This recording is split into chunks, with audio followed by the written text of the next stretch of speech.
Good evening and welcome to Granada Reports. The North West is bracing itself for a surge in COVID cases over the next few days, with doctors expecting the Omicron variant to spread across the country. Many of us are signing up for a booster jab, but the government's leaving the decision about socialising in the run-up to Christmas to each individual. This report from Joshua Stokes. At this COVID centre at Wiston Hospital, the human cost of COVID is clear. 76-year-old Michael has been here for a week after collapsing with fatigue. Oh, it's horrendous. Horrendous. Absolutely. Couldn't sleep. Crackling in me when I breathe. Really bad. Sweating. Cold. Wouldn't wish it on me worst neighbour. He, like many across the North West, had not been jabbed. I've never really had a flu jab, and I got it 2 years ago and felt terrible. So I decided then I wasn't going to get the COVID one. It was the worst thing I ever done. Just get it jabbed. I thought it would never happen to me. Despite the Omicron variant not reaching this hospital yet, 57 people are still being treated for COVID. And though the severity of the new variant is still disputed, there's one thing the medics agree on. This is spreading shockingly fast. It's very fast. We know that 2 doses doesn't give people the protection that it gives from the other variants, and we know that the booster does. So it's an absolute no-brainer. It's spreading fast, it's going to harm people, it's going to harm our NHS. Get your booster now. For the experts, it's a message of caution. It is sensible for people to cut down on work or other interactions with people, including potentially social ones, which are less important to them, so that they reduce their chances of catching COVID and indeed reduce their chances of passing it on. But the Prime Minister is encouraging people not to cancel plans. If you want to do something, if you want to go to an event or a party, then the sensible thing to do, if that's a priority, the sensible thing to do is to get a test and to make sure that you're being cautious. But while he may be reluctant to lock down, it's hospitality that's once again taking the hit. I would say that immediate support is needed to protect staff, to protect their livelihoods and to protect businesses. We're an industry that has suffered significantly and we have never fully recovered. With Christmas just over a week away, some are already fearing the worst. I feel like a lot of people aren't going to get their Christmas. I feel like it's going to be a repeat of last year. It does feel like we're going to go into another lockdown again. Hopefully we won't, but I kind of get the feeling we will do in January. It won't stop my enjoyment. All our parties are going ahead as planned.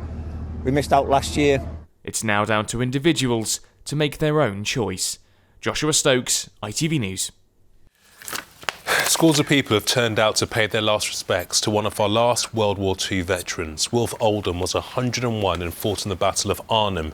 He was given full military honours at the service at the East Lancashire Crematorium. Rob Smith reports. Only footsteps and the sound of a veteran's last carriage broke the reverential silence. The soldiers of today carrying a soldier of yesterday on his final journey. In life, the happiest of sounds often greeted Wilf Oldham, the 101-year-old from Radcliffe, among the last of a generation who gave so much in World War II. Described as a titan by those who followed, he was a gent to the end. Everything about him was great. Friend Shirley Evans met Wilf at age 10. Like so many others, she wouldn't have been anywhere else today. I've loved him all my life, really. You know, in a sentimental kind of way. Yeah, because he's been such a good man. This is the story of that glorious yet tragic operation. When British troops parachuted and glided into the Netherlands in September 1944, Wilf was among them. The Battle of Arnhem was meant to seize control of bridges to aid the Allies' path into Germany. After 9 days of fighting, many lives lost, they retreated. But the battle's remembered for the courage against all odds shown by those like Wilf. He came to my children's school and gave an assembly there to talk about the sacrifices made by his generation and to cover some of his wartime experiences, which really brought home just what they achieved. Wilf's achievements in helping to commemorate the sacrifice of so many were recognised with the MBE. It's one of the happiest days of my life, this is. The proudest day. I'm very, very proud. At the going down of the sun, those saying goodbye, doing him proud today. We will remember them. Rob Smith, ITV News, Radcliffe. A permanent memorial to Yusuf Maki, the schoolboy who was stabbed to death in Greater Manchester, has been unveiled by his sister. The plaque was organised by local residents and former Take That manager Nigel Martin-Smith after tributes at the scene in Hale Barnes were vandalised. Last month, an inquest failed to establish the exact circumstances of his stabbing. A grandma from Salford is trying to find a mystery Good Samaritan who saved her life. Lockdown left her feeling isolated and lonely, and she'd taken an overdose. Anna Tandy had been receiving meals from a food charity, but she didn't answer the door one day. The driver raised the alarm. Anna is now really keen to find him. He probably thinks I just fell on the floor or I was out. So it would be great to thank him very much. I'd love to be able to meet him and go, do you know what happened to me? And you saved my life. That would be great. So if you're out there, please let me know. Brenda Shaughnessy, who is 85, has been working as a dinner lady at the same school in Altrincham for an incredible 45 years. So, as you can imagine, on her last day, quite rightly, pupils wanted to make a fuss. Andrew Fletcher reports.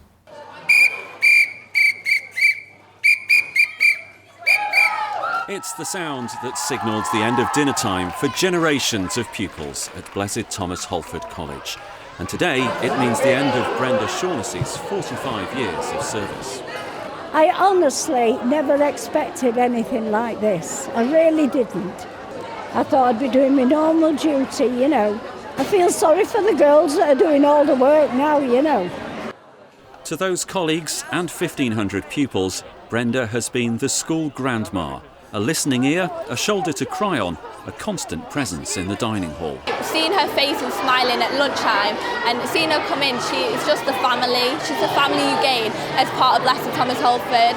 Whenever we're feeling sad, she'll always come over and check on us. So one time, my friends had all left, they'd all finished, I hadn't finished. And she came up to me and just sat with me, and we were just talking for ages, and that was lovely. Brenda, you're 85, you're long past the age when you could have retired. What's kept you working here? Because I just love being with the children. I mean, one day I got on the bus going home, and one section was all the BTH children. Every one of them stood up. You know, made me feel a bit like a celebrity. And that's how she's been made to feel today by the pupils and staff, some of whom knew her when they were pupils here. She's made relationships with thousands of pupils and staff. You see today the pupils going over to her, just speaking to her, breaking lunchtime, just little things, asking how she is. Seeing the pupils over the last couple of weeks, knowing that she's leaving, they all have so much time for her, so it's amazing. Oh, thank you very much. Brenda's leaving with gifts from pupils past and present to mark the end of her 4.5 decades at the school. But they won't have seen her for the last time. For years, she's raised money for charity and the school through the Parents and Teachers Association, a role she has no plans to retire from. Andrew Fletcher, ITV News in Altrincham. Football, and Mo Salah scored his 22nd goal of the season as Liverpool closed the gap on Premier League leaders Manchester City. They beat Newcastle 3-1 at Anfield. Meanwhile, Chelsea missed a chance to move 2 points behind the league leaders Manchester City. Everton held them to a 1-1 draw at Stamford Bridge. Kerry's got the weather. Now that is brew weather. And only boiling what she needs. United Utilities sponsors ITV Granada weather. Big up you, sis. Hello again. As we head towards the weekend, a lot of dry weather to come with high pressure in charge. Bit of a misty start in places first thing this morning. A beautiful shot by Karen Watts, but where it does linger for much of the day, it could be quite gloomy for parts of the northwest as we head towards Friday. Colder air for the weekend, so a slightly increased risk of some patchy frost. High pressure, therefore, keeping us dry with light winds over the next few days and at least for the start of next week. But the positioning of the high by early next week will start to drag in slightly colder air, although staying dry hopefully for Monday and Tuesday as well. So overnight tonight, bit of a mixture, 1 or 2 clear spells, temperatures taking a dip, and then the low-lying mist and fog developing. So a murky start as we head towards dawn. Temperatures, towns and cities in the coastline not too bad, and the winds fairly light. But yes, there could be some poor visibility overnight tonight, and especially during tomorrow morning's commute. 8:24 and 3:50 are your Friday sun times. So a gloomy start in places. Fog could be slow to clear. Certainly over the mountaintops, the best of the sunshine probably. A little fresher tomorrow, but the wind's light.